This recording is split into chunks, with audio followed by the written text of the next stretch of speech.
Mga ka-DDS, ang saya-saya! Duterte! Duterte! Napakasaya talaga ng mga DDS ngayon, mga tol. Tuwang-tuwa sila, pinupuri nila. Palakpakan! Pinupuri nila ngayon. Ang Korte Suprema, tuwang-tuwa sila sa naging desisyon nito, mga tol. Babasahin ko sa inyo kung ano po yung naging desisyon ng Korte Suprema. Ito po sa inilabas po na post ng Korte Suprema sa kanilang Facebook page, nakalagay po ang mga sumusunod. Hindi ko lang alam kung tanga talaga tong mga Duterte supporter o nagpapakabobo lang talaga no? Ang linaw naman po ng sinasabi po dito. Sa sesyon nito ngayong araw, ika-10 ng Hunyo 2026, inaksyonan ng Korte Suprema ang petisyon ni John Barry T. Tayam laban kina Senator Alan Peter Cayetano, Senator Pilar Pia Cayetano, and Senator Loren Legarda. At isinantabi ang petisyong inihain ni Tayam dahil sa lack of legal standing o kawalan ng karapatang magdemanda. Panalo tayo, mga ka-DDS! Duterte! Duterte! Duterte! Babasahin ko sa inyo yung mga post po nitong ng mga DDS. Ito, ang dami. Ang daming mga post dito, mga tol. Ito. Sabi po dito, tinagpa sina Alan Peter Cayetano, Rodante Marcoleta, Amy Marcos, Joel Villanueva. Tapos, ito pa, karapatan ng mga mamamayang Pilipino kung ano ang katotohanan. So, legitimate ang grupo ni Senator Cayetano. Toink, toink, toink. Ito na talaga ang patunay na sana tuloy bukas ang Blue Ribbon. Toink, toink, toink. Anak ng teteng, akala ko ba mga DDS nanonood kayo sa mga idolo ninyo? Sinabi na ni Senator Rodante Marcoleta na hindi ipagpapatuloy ang Blue Ribbon Committee kuno nila hearing bukas bilang pagrespeto sa mga naging biktima ng earthquake diyan sa Mindanao. Talaga kayo, kailangan pa bang ako magsabi niyan sa inyo? Ito pa, walang pinsala dahil hindi yan. Mahusay yung nag-isip nun. Ito pa. Binitin pa ng Supreme Court kasi parang hindi pa sila nag-rule sa issue. Ito pa, saludo sa inyo, Supreme Court. Thanks for your services. Samantalang nung nakaraang mga araw, minumura nila ang Korte Suprema. Ay nako, basahin natin. Napakaraming mga komento dito, mga tol. Sabi pa nito, solidong balita. Sabi pa rito, this is already telling. Office of Senator Alan Peter Cayetano. Legitimate Senate President. Ay nako, talaga nga naman. Maraming salamat po at nandyan kayo naninindigan sa kaayusan ng law sa Pilipinas. Kayo na lang po at Cayetano Block ang gumagawa ng tama sa gobyerno sa kasalukuyan. Maraming salamat po na ipaglaban ang totoo, bylaws at katarungan. Thank you, Supreme Court. Walang magagawa ang mga demonyo kapag si Lord ang kumilos kahit sambayan ng Pilipino. Nagiging makadiyos pa. Anak ng teteng na yan. Tuloy ang BRC bukas. Naku, iiyak na yan ang mga scammer fake. Grabe na to, mga tol. Hindi ko maiwasan hindi matawa. Unang-una, hindi kayo nanonood ng balita sa mismong pinupuon ninyong mga Duterte o kung sino man sinusuportahan yung politiko. Pero Rodante Marcoleta na nga mismo nang galing, hindi tuloy ang BRC hearing nila bukas kasi respeto daw po sa mga unfortunately na biktima ng kalamidad, earthquake diyan po sa Mindanao. Buksan nyo naman yung isipan ninyo, mga DDS. Ito pa, very clear, no? Ito, basahin natin, napakarami, grabe, hindi ko alam kung matatawa pa ako, pero natatawa ako, maaawa na sa mga ito, no? Senator Alan Cayetano is the legal Senate President. Good job, Supreme Court, nasa tama po yung desisyon nyo. Kahit co-equal ang Senate at Supreme Court, ay kayo pa rin Supreme Court. Ang powerful, lalo na sa panahong ito. Ay, nako. Akala siguro basta-basta na lang pwedeng magpetisyon. Tama naman yon, no? Ito pa, Thank you, Supreme Court, sa paglilinaw. SP Alan Cayetano ang lehitimo by legal majority votes. May nangaasar pa. So paano na tayo nito? Vicente Tito Soto, Ping Lacson, Erwin Tulfo, Rapi Tulfo in action. Ano na ngayon? Tinatagpa sila. Ay nako, nakakatuwang basahin ito mga tol. Grabe talaga, kabubuhan po ito. No? Sorry, kabubuhan po talaga ito, kabubuhan. Tulfo ang kolorum-korum ni Tulfo. Nako naman, grabe na to. No? Oh, ito pa, abangan bukas ang BRC ni Marcoleta. Ay, talaga. Sinusuportahan nila yung mga politiko pero di nila alam kung ano ginagawa nito. Sinusuportahan nila ang Blue Ribbon Committee kuno hearing ni Marcoleta pero hindi nila alam na si Marcoleta mismo ang nagsabi na hindi tuloy ang hearing bukas. Ay, nako, talaga nga naman. Sabi pa nitong isa, basahin mo, impostor, Senator Wing Gatchalian. Anong teting naman. Mga tol, nabobobo na ako dito. My goodness, my goodness. Ay, nako, mga tol. My goodness, nakakabobo na to. Grabe, tuloy lang natin. Ang saya basahin. Ang saya basahin. Ano? Sabi pa dito, paano yung sinasabi ni Auntie Claire na si Win ang kinikilala ng Malacanang as SP? Patawa kayo, Auntie Claire. Ay, naku po. Naku po. Kay BBM kasi naniniwala yung 12 senador na sina Win Gatchalian na kesyo kinikilala daw sila ng Pangulo. Supreme Court of the Philippines, Honorable Justices, sobrang nagkakagulo yung 12 senador na yan. Imagine, wala naman pandemic porque may hearing sa flood control scam, nagde-declare sila ng sarili nilang work from home arrangement. Sino kaya ang nagpapabaya sa tungkulin ngayon? Last time, kesyo may hearing daw, puro pagdepensa sa mga sarili nila ang naririnig po namin. Wala naman talagang investigasyon ang nangyayari. Please po, Honorable Justices, ang dami na pong naaapektuhan sa mga nangyari. Very obvious naman po na kaya malakas ang loob ng 12 senator na yan ay dahil may basbas ng Malacanang. Pakitulungan na po ninyo, please, ang sambayan ng Pilipino sa mapang-abusong admin na ito. Grabe mga tol. Nung nakaraang araw lamang, kailan ba naglabas ng desisyon ng Korte Suprema, no?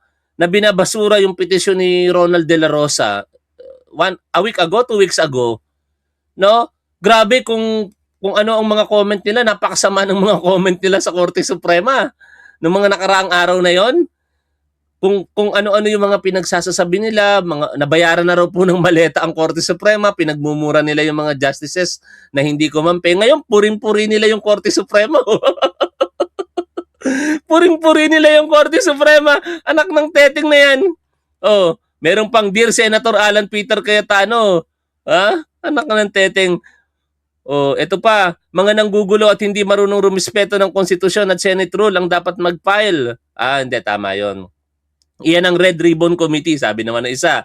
Pakipaliwanagan ng mga DD shit. Yun. May mga nagko-comment din naman, pero ako din ako magsayang ng oras para mag-comment dyan. Ginawa ko lang reference dahil naka-livestream tayo ngayon. Mga DDS naman, napaka-Tagalog naman na ito. Simple na lang. Manood kayo sa aking programa. Laging Tagalog tayo dito. Kung hindi nyo maintindihan sa wikang Ingles, punta kayo dito. Nood kayo sa atin. Tagalog tayo lagi dito. Ito linaw-linaw naman ang sinabi ng Korte Suprema dito, mga tol. No? Kailangan pa ba ng katalinuhan para maunawaan itong sinasabi dito ng Korte Suprema? Sabi po ng Korte Suprema, sa inilabas po nilang balita kanina, Korte Suprema, walang legal standing si Tayam na humiling na ideklarang may valid quorum ang sesyon ng Senado noong Hunyo 3, 2026. Isinantabi ng Korte Suprema dahil sa lack of legal standing o kawalan ng karapatang magdemanda. Tagalog na ito, mga DDS. Isinantabi ng Korte Suprema dahil sa lack of legal standing o kawalan ng karapatang magdemanda ang petisyong inihain ni John Barry T. Tayam na humiling na ideklarang valid ang quorum ng 12 senador noong sesyon ng Senado noong June 3, 2026. Sinabi ng Korte Suprema na nabigo si Tayam na patunayang siya ay nagtamo o nasa napipintong panganib na magtamo ng anumang direktang pinsala mula sa mga aksyong kanyang kinukwestiyon. Mahirap ba ito intindihin, mga ka-DDS? Mahirap ba itong intindihin, unawain, mga ka-DDS? Alam ninyo, sa madaling pangunawa, ibig sabihin, eto, bibigyan ko kayo ng tamang ilustrasyon na lamang. Pasimplihin natin ng todo. Halimbawa, si Juan ang nanakawan. Tapos, ayaw magdemanda ni Juan. Ngayon, si Pedro, dahil piling niya, galit siya kay Penduko, at si Penduko kasi ang pinaghihinalang nagnakaw, gusto ngayon ni Pedro na idemanda si Penduko.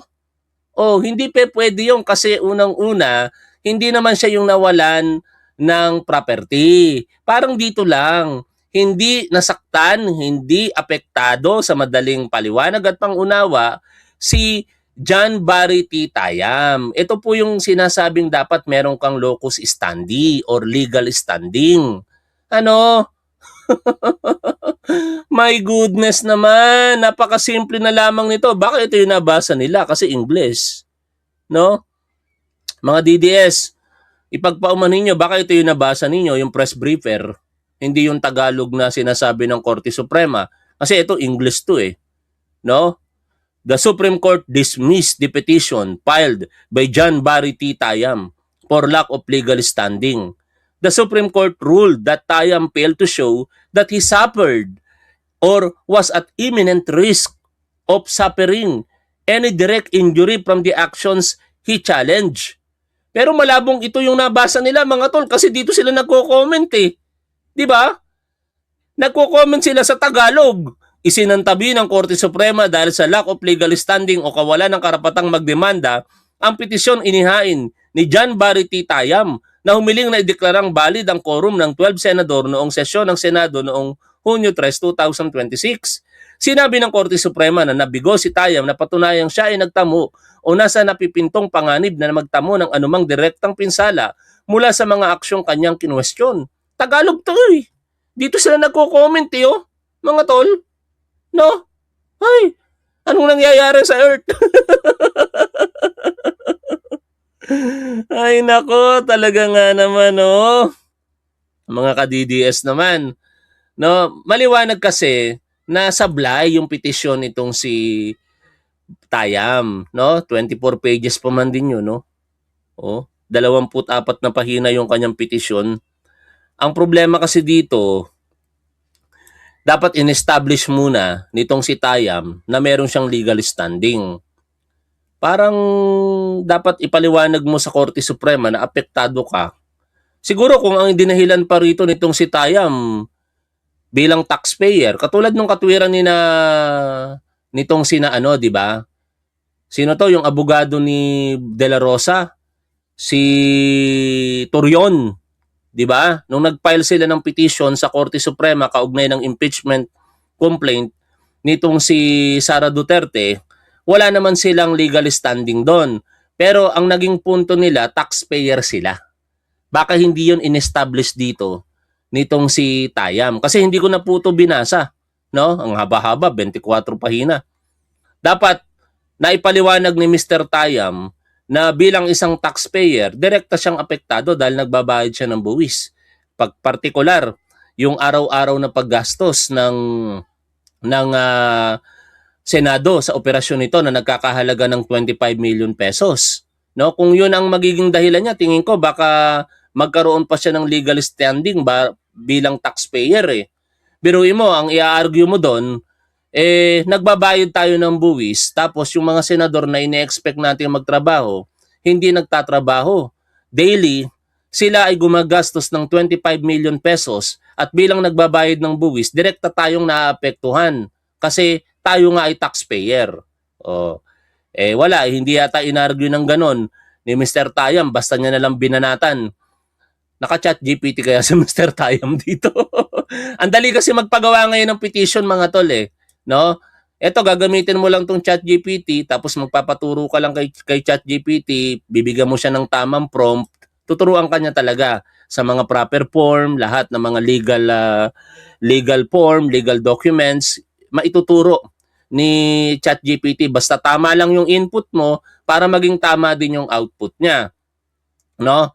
At sabi nga po, eto kung ayaw pa rin ninyong maniwala dahil Tagalog na yung sinasabi ng Korte Suprema, yung mga abogado katulad ni Abogada ng Bayan, tinitira nyo na rin. Simple lang naman yung sinasabi ni Abogada ng Bayan dito. Supreme Court petition on Senate quorum dispute dismiss for lack of legal standing. Kung ano-ano na yung mga sinabi dito ng mga DDS. No? Iniinsulto nila si Abogada ng Bayan. May mga nagsasabi pang oplok, bobo. Anak ng teteng na yan. Bago kayo mag-comment, dapat inaalam nyo muna. Eto, pinaliwanagan kayo ni Fiscal EJ. Sabi ni Fiscal EJ dito, hindi sinabi ng Supreme Court na walang quorum. Mga ka-DDS, ang ganda-ganda pa man din ang opening ko, Duterte! Duterte! Anak ng teteng talaga. Hindi sinabi ng Supreme Court na walang quorum. Hindi rin ito sinabi na may quorum. Maliwanag ha? Hindi sinabing walang quorum, hindi sinabing may quorum. Ang sinabi ng Supreme Court ay walang legal standing si Tayam para maghain ng kaso. In short, hindi siya dapat ang nagkakaso. Hindi niya napatunayan na siya ay direktang naapektuhan o nasaktan ng isyong kanyang kinu-question. Pero sana ni-resolve na lang din ng Korte Suprema para ma-resolve tong legal impasse that has polarized the country. Yun naman ang wish ni Fiscal EJ, sana ni-resolve na. Kaso lang, hindi naman pwedeng umaksyon ng Korte Suprema sa ganun no? Dahil sila ay nag-i-interpret po ng batas. Hindi sila pwedeng manguna. Siguro dapat amayandahan talaga ang saligang batas, which is trabaho rin naman ng Kongreso. Paano ngayon? Kongreso, in particular, ang Senado ang nagkakagulo.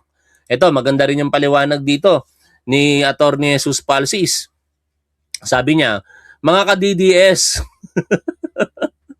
naging ka-DDS na kami ni Atty. Jesus Palsis Hindi, nakakaawa na kasi sa totoo lang Hindi ko na mawari kung kabubuhan o katangahan na talaga Tapuan, ask lang, yung mag-preside ba na senador sa impeachment ay kasama sa botohan? Salamat. Opo, kasama po sila sa boboto kasi 24 senador ang boboto No, kahit mag-preside ang Senate President, kasama siya sa boboto. Eventually, kapag hahatulan na ang impeachment nitong si Sara Duterte. Sabi dito ni Atty. Jesus Palsis, mga ka-DDS, the Supreme Court did not dismiss Barry Tayam's petition. Wag mo namang Englishin, Atty. Jesus Palsis. Tagalog na nga, di pa nila maintindihan. Ini-English mo naman dito Mga ka-DDS, ang Korte Suprema ay hindi po binasura ang petisyon ni Barry Tayam para ideklarang ang Gatchalian 12 ay valid. Hindi po nito in-invalidate o hindi po nito sinabing hindi tama ang Gatchalian Black Quorum. The Supreme Court idinismiss ng Korte Suprema ang petisyon kasi hindi daw siya yung dapat mag-file, aka standing. Naku ng teteng naman mga ka-DDS. Maawa naman kayo sa inyong mga utak. Do not abuse it. Huwag nyo nang abusuhin ang inyong mga isipan. Grabe naman.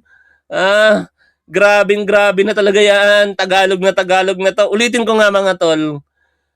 Isinantabi ng Korte Suprema dahil sa lack of legal standing o kawalan ng karapatang magdemanda ang petisyong inihain ni John Barry Tayam na humiling na ideklarang valid ang quorum ng 12 senator noong sesyon ng Senado noong June 3, 2026. Sinabi ng Korte Suprema na nabigo si Tayam na patunayang siya ay nagtamo o nasa napipintong panganib na magtamo ng anumang direktang pinsala mula sa mga aksyong kanyang kinuwestiyon. Mga ka-DDS, saan ba naman ang mahirap intindihin dyan? Baka naman. Baka naman kailangan nyo pa ng kaunting paliwanag. Magsabi lang kayo. Sige na, please. Nakakaawa na kayo sa totoo lang. Sa ibang balita mga tol, dagdag na kaso na naman ang kinakaharap ng 18 Marites, no? Sa araw po na ito, si Congresswoman Janet Garin ay naghain po ng cyber libel complaint at perjury sa Department of Justice. Laban kina Attorney Levito Baligod at sa 18 Marites. 18 Marites. Ito po yung nakalagay sa balita, oh. Deputy Speaker and Iloilo 1st District Representative Janet Garin filed cyber libel and perjury complaints at the Department of Justice today, June 10, 2026, against lawyer Levy Baligod and the alleged 18 former bodyguards of former Congressman Saldico. Garin denied the allegations that she received money from Ko and his former employees. Dagdag kaso na naman. Napakarami ng kaso ang kinakaharap nitong 18 Marites po na ito. Sasapat kaya yung ipinangako di umano sa kanila na 5 million pesos? Ay nako, bayaran ako. Totoo po yan, bayaran po ako. Sige na, i-abuse ko na ang isipan ng mga tatanga-tangang DDS. Oh, sige na, bayaran na ako. Oh, may nagsasabi sa akin, bakla ako. Ay, sige na, bakla na ako. Tapos may nagsabi sa akin noong nakaraan, tomboy ako. Tomboy ako, ha? Ha? Tomboy ako. Wala ba kayo ibang argumento, mga tatanga-tangang DDS? Kaya kayo lalong nagkakatanga-tanga eh. Kasi hanggang ganun lang yung alam ninyo. Ah, oh, bayaran na ako. Oh, inaamin ko, bayaran na ako. Oh, inaamin ko, bayaran na ako. Ah, tapos, ulitin ko lang mga tol, gusto ko lang mga asar eh. Sabi nyo, bakla ako. Oh, ay, ganito ba bakla? Ganyan ba bakla? Ha? Paano ba bakla? Pagka tomboy, syempre, lalaki. Oh. Eh, mga ka-DDS, ha? Tomboy ako, tomboy. O sige na, mukha na akong pera. Mukha na akong pera. Ay nako, oy may pasabog si Pebbles Talakera mga tol. Hulaan nyo kung ano pasabog ni Pebbles Talakera ngayon. Alam nyo ba? Di ba topic natin si Colonel Kerubin kanina? Topic natin si Colonel Kerubin. Nagalit ang mga DDS kay Colonel Kerubin. Yung mga comment, grabe din. Kung pagmumurahin si Colonel Kerubin, kung ano-ano ang sabihin kay Colonel Kerubin, grabe. Hindi mo masisikmura yung mga kabahuan ng bibig ng mga DDS. No? Pero ito pasabog ni Pebbles Talakera, mga tol. Ito, kasi ito yung sinabi ni Colonel Kerubin sa interview sa programa ni na Corina, yung memo ni Corina. Sabi niya, naawa nga ako sa kanila. Kasi nagagamit lang sila. Nagagamit lang, nakikita naman natin kung paano ginagamit lang sila ng mga gustong mag-destabilize. Pero ito yung pasabog ni Pebbles Talakera, mga tol. Babasahin ko po sa inyo. No? Makinig po kayo. Ayon kay Pebbles Talakera, umalis ka sa Sara Army dahil hindi kaya ng puso mo ang pinagagawa sa inyo ni Sara at ni Pulong. Uulitin ko umalis ka sa Sara Army. Ayon kay Pebbles Talakera ito, ewan ko kung totoo po ito Umalis ka sa Sara Army dahil hindi kaya ng puso mo ang pinagagawa sa inyo ni Sara at ni Pulong.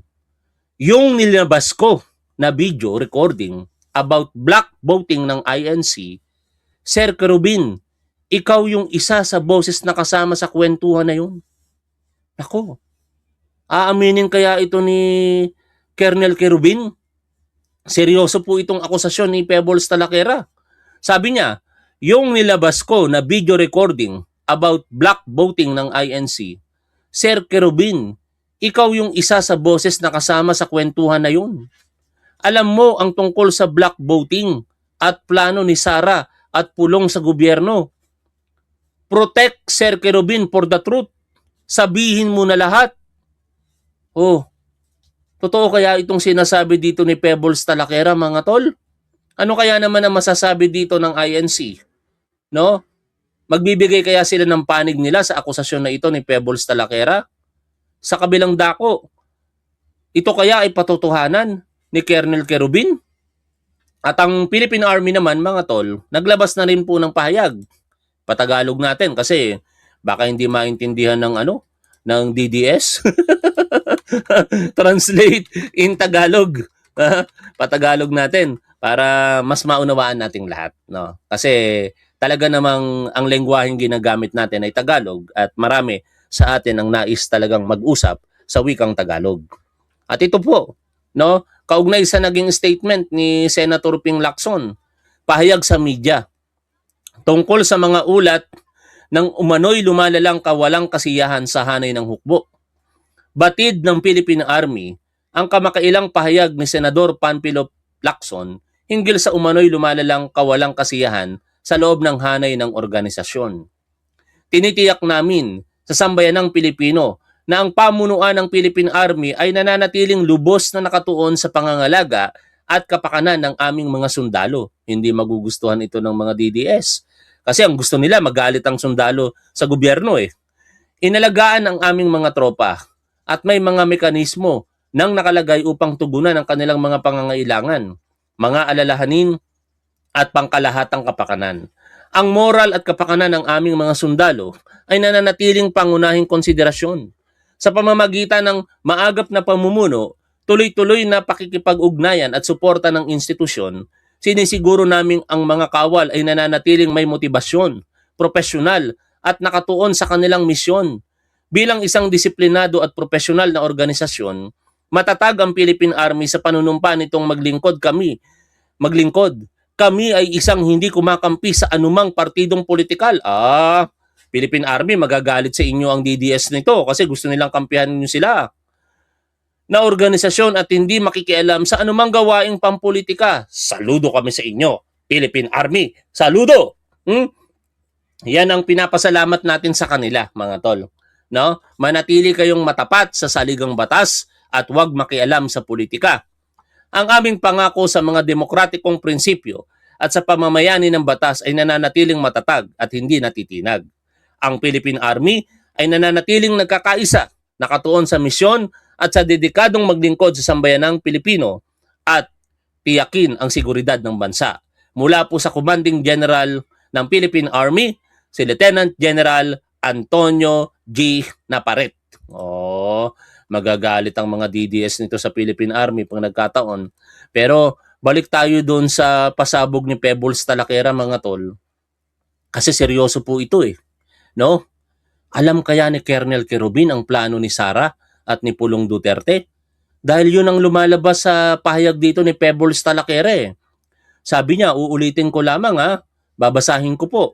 Umalis ka sa Sara Army dahil hindi kaya ng puso mo ang pinagagawa sa inyo ni Sara at ni Pulong.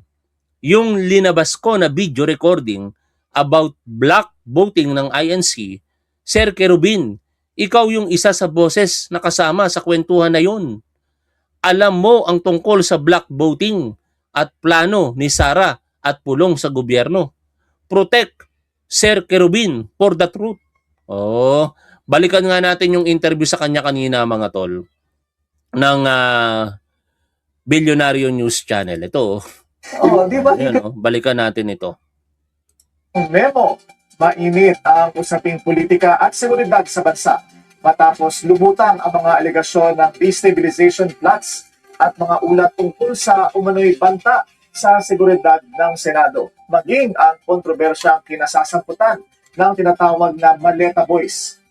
Nilinaw naman ng Armed Forces of the Philippines na hindi na sila aktibong miyembro ng militar nang mangyari ang mga sinasabing insidente. Kasabay nito, lumalalim din ang hidwaan sa pagitan ng dating magkaalyado, the Great Unity Divorce kung tawagin.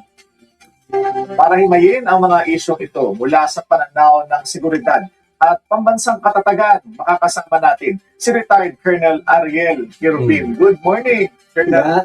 Maganda umaga sa iyo, Willard, and ang daming nagagalit dito kay Colonel Querubin, mga tol. Galit na galit ang mga DDS sa kanya sa interview na ito. maganda umaga sa iyo, Jess. Good morning po. Yes, good morning. Snappy salute. To all your televiewers. Thank you, sir. Gaya ng nabanggit ni Attorney Jess, hindi naunahon ng AFP na hindi raw aktibong mga sundalo yung mga tinatawag na Maleta Boys nung mangyari yung mga alleged cash deliveries. Gaano ho kahalaga, sir, itong detaling ito sa pag-approach natin doon sa mga alegasyon nila? Well, tama sila, no? Kasi ang nangyari, no? Pagka umalis ka na sa serbisyo, lahat ng mga pinagagawa mo, personal yon eh.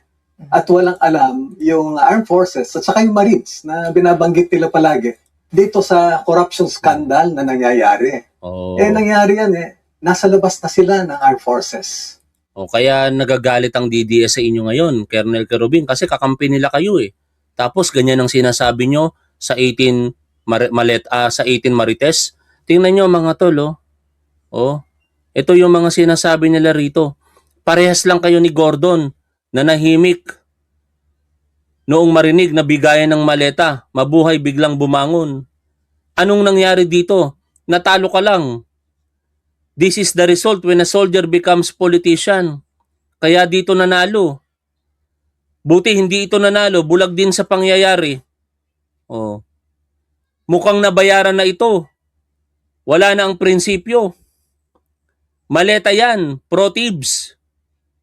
Sos, sumali man, akala ko balor to, tapos bulag sa nangyayari sa Pilipinas. Mukhang may natanggap din to sa maleta. Naging BBM na rin siya magsalita. Sino next character na may unlock para may special speech? Nakamaleta din. Parang next thrilling na ito. Binigyan ng maleta. Sabi nung mahilig magkudita. Samantalang proud na proud sila dati dito kay Colonel Kerubin. Naku ng teting na yan. So tama sila. May mga nagsasabi na mas kapani-paniwala daw sila dahil sa kanilang military background.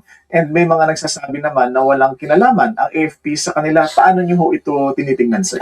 Alam mo, nung una kasi, di ba, lumabas nga tayo dyan kasi we are all in search of truth. Lahat tayo.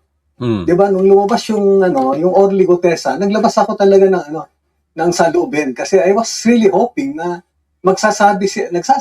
totoo yung sinasabi. Kaya sabi ko doon, Orly Regala Gutesa, you made me proud as a Marine. Hope other security detail similarly situated will come out if they too are bothered by their conscience. Kailan ko pinusto? September. O, puring-puri siya ng mga DDS doon. Pinagsishare ng mga DDS yun. Tingnan nyo ang nagsasalita, Marines, si Colonel Kerubin, Medal of Valor, pinagtatanggol si Orly Gutesa. Ng mga panahong iyon, 99.9% saludong-saludo sa inyo ang mga DDS, Colonel Kerubin. O, pero dahil nag-iiba ang timplada para sa kanila ngayon, tingnan nyo naman yung mga binasa ko kanina. Hindi mga katanggap-tanggap na pananalita. Tad-tad ng comment na hindi maganda si Colonel Kerubin. Tapos, last week o 2 weeks ago, nung nilabas ng Korte Suprema, on the other hand, yung desisyon laban kay Bato de la Rosa, tinadtad din nila ng mga kawalang hiya ang pananalita ang Korte Suprema. Ngayon pumabor, akala nila yung desisyon sa kanila, puring-puri na mga yung Korte Suprema. Wala talagang paninindigan to mga DDS. Basta kung ano lang tingin nila na pabor sa kanila, babanatan nila ng maganda, babanatan nila ng hindi maganda. Kasagsagan ng flood control. Yes. Na ang ganda sana nung sinasabi nila ngayon, if indeed these are all true, o di sana nag-corroborate sila doon sa statement na nilabas nung Orly Gutesa, di ba? Nagtago yung Orly Gutesa. Pinahanap sa atin. I tried really through yung connection ko na kabatch nung Orly Gutesa na kung lalabas din lang kayo, no? Dapat buo, no? Very consistent. At never na ipagpalit ninyo sa pera yung information na alam ninyo. For love of country, for la patria. Believe pa rin ho ba kayo kay Orly Gutesa? At dito sa mga 18 tinaguriang Maleta Boys? Ay, ito ngayon nga, kasi sabi ko, personally, nung I was watching ba yung proceedings nito, pabago-bago yung mga statements sila. Yan na. So, kung ako kunwari, Diyan na nagagalit ngayon ng DDS kasi ginaganyan nyo ang 18 Marites.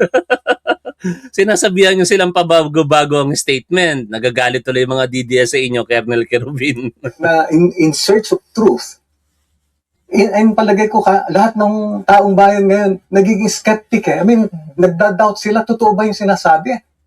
Kasi, makikita mo, yung kanilang joint statement, joint affidavit, pabago-bago rin. O, isingit na rin ulit natin to. Doon sa desisyon ng Korte Suprema, idagdag na natin tong opinion ni Attorney Carlo Ibanez. Mga ka-DDS, bago tayo magsisigaw ng Duterte, Duterte, dapat alam natin kung ano yung mga sinasabi natin. O, ito, opinion po ni Attorney Carlo Ibanez para naman maging mas malinaw sa inyo. Baka ito yung nabasa nila, English version. Kaya din nila maintindihan. Sabi ni Attorney Carlo Ibanez dito, dismiss ang petisyon ni Tayam. Ano ibig sabihin? If maalala ninyo, ang teacher na si Tayam, nag-file ng petition to recognize that there was a valid quorum at 12 nung time na na-elect si Senator Gatchalian as Senate President pro tempore. Dismiss ito. Ibig bang sabihin, hindi valid ang quorum? Absolutely not. Dismiss siya dahil walang locus standi si Tayam o legal personality or legal standing. Ibig sabihin, hindi siya dapat ang nag-file kasi wala siyang legal personality. Ngayon, valid ba ang quorum? Walang sinabi ang Supreme Court. Hindi niya sinagot ang tanong. Para masagot ang tanong na yan, kailangan ibang tao ang mag-file ng kaso, yung may legal standing. In short, dapat si Alan Peter Cayetano yon, o kaya si Loren Legarda, o kaya kung sino man sa mga senador. Hanggat walang ibang nagpapail ng kaso, hindi papakialaman ng Supreme Court ang away sa Senate. At since may presumption of regularity, patuloy pa ding ipe-presume na valid ang quorum at valid ang pagkaka-elect kay Senator Gatchalian. O sana naman naiintindihan nyo na yan, mga ka-DDS, bago tayo magsisigaw ng Duterte! Panalo! Duterte! Salamat! Supreme Court! Pwede na ba ako mga tol maging Duterte supporter? Panalo! Tayo sa Supreme Court! Balik tayo dito sa interview kay Colonel Kerubin. Dapat pa ba silang bigyan ng oras, sir, ng Senado? At imbitahin muli ng Blue Ribbon Committee? Sabi ko nga, if all of these are brought to the bar of public opinion, it's propaganda. So lahat nag-speculate tayo. Depende nga kung kanino, kasi politics have polarized us so much, no? Na ang nangyayari, nawawalan na nga yung iba ng objectivity. Parang hindi na sila objective eh. Yun ang problema. Siguro, sir, dahil hinahanap nyo rin po ebidensya, ano? Yes. Naghahanap tayo ng katotohanan. Yun ang hinahanap natin. Kaya, every time na lalabas sila kunwari, tapos ganun pa rin na hindi magulo yung sinasabi, ikaw ba maniniwala? Sayang lang. They miss that opportunity na hinihingi ng taong bayan. Magsabi ng totoo. Ano po yung mga magugulong detalye sa inyo, Colonel? Like, top 3 na naguguluhan kayo sa pabago-bago nilang mga statement? Ayaw ko kasi mababanggit ko yung mga kaibigan natin. Diba? May kasama po ba dyan yung ako na magsasabi, yung mga implicated na politiko or politicians na binigyan daw ng maleta without naming names, no? Yun ba yung parang na dati sinabi nila na bigyan ng maleta, ngayon kinaklarify nila, hindi. Mga ganon, no? Meron nga doon na binanggit na. Tapos binabawi nila na hindi pala ganon ang nangyari. Ano sa tingin nyo, bakit po binawi or bakit nung una pinangalanan tapos ngayon binabawi? Dapat matanong natin sa kanila. Oo. Given this, sir, may nakikita ho ba kayong Yung tinutukoy doon baka makalimutan nyo si Loren Legarda yon, saka si Mark Villar. Sinabi nilang tumatanggap ng maleta, nung naging kakampi nila, hindi na daw tumatanggap. panganib na nagagamit ang mga dating sundalo sa mga political operations o O mga ka-Duterte, mga ka-DDS, baka naman kasi hindi nyo alam yung pangyayari. No, ito, i-share ko na yung activity ni Senador Rodante Marcoleta para naman mga ka-DDS, hindi kayo nagmumukhang eng-eng. Sabi ninyo, maghihiring si Rodante Marcoleta bukas. Hindi po, busy. Busy sila sa pagtulong sa mga kababayan natin. No, para maging fair tayo. Ito activity ni Marcoleta ngayon, nandoon siya sa General Santos City. Naghahatid ng tulong. Yan Hindi siya magsasagawa ng hearing bukas. Sana naman malinaw na sa inyo yan. Bilang pagrespeto sa mga nakikita nyo ngayon dito, nakasama niya. Huwag kayong mga eng-eng. O yung mga propaganda battles. Yeah, totoo yan. Kasi gaya niya, yung pagbanggit lang nila nung Marines, for example, nalaman natin na ginamit 18 Marines. Yung pala, yung iba doon, hindi Marines. Paano ka mo? Pag ginamit mo yung Marines, kilalang institution. Huwag ka na magalit. Bayaran. Minumura mo pa ako. Sabi ko nga, bayaran na ako eh. Talaga tong mga tatanga-tangang Duterte supporter na to. Inaamin ko na, bayaran na ako. Bayaran na ako, inaamin ko na, wag na kayong magalit. Mga tanga. Baka may magsabi pa diyan bakla ako. Pwede naman, bakla talaga ako. Pag may nagsabi diyan na tomboy ako, pwede naman, tomboy talaga ako. Naasar na naman to mga tatanga-tangang DDS. Kilalang organization to na ang mga Marines, kumbaga sa dedicated, di ba? Well-disciplined, they have shown their love for our country, nagpapakamatay sila, nagsasakripisyo na Ngayon, ang tanong, lumabas na sila, at ganito kunwari yung mga pinagagawa nila, masasabi mo pa rin ba sa kanila na gagamitin nila? Dapat naggamit sila na ibang Huwag ka na magalit. Tanga na ako. Sige na, tanga na ako. Mga DDS, huwag na kayong magalit. Babaho na naman ang mga lumalabas sa bibig ninyo eh. Ano ba yung mga sinasabi niyo sa akin ngayon? Bayaran ako. Sige, inaamin ko, bayaran na ako. Bakla ako? Bakla na ako. Tomboy ako. Tomboy ako. Tapos, tanga ako. Sige na, tanga na ako. Meron pa ba? Meron pa ba kayong sasabihin sa akin? Bobo ako? Sige, bobo na ako. pangalan. Huwag naman gawin Marines kasi obviously it's being used for propaganda. Ang sabi po ng iba po dyan, like yung mga retired AFP na sumusuporta dito sa quote-unquote 18 Marines. Ngayon, Oo na, pinapakain ko sa pamilya ko galing sa nakaw. Sige na. Para lang di na kayo magalit. Okay na ba tayo? Mga tatanga-tangang DDS. Yung pinapakain ko sa pamilya ko galing sa nakaw. Sige na, paniwalain nyo na sarili nyo. Ay, nako. Anyways, anong masasabi ninyo sa katangahan ng mga DDS, mga tol? Paki-comment nyo naman dyan sa chat area at babasahin ko. Ano ang masasabi ninyo sa kabubuhan at katangahan ng mga Duterte supporter? Malaya kayong i-comment sa comment section or chat area. Maraming salamat. Lagi nating tandaan kung ano ang tama at dapat, doon tayo. Keep safe. See you always. Bye for now, mga tol.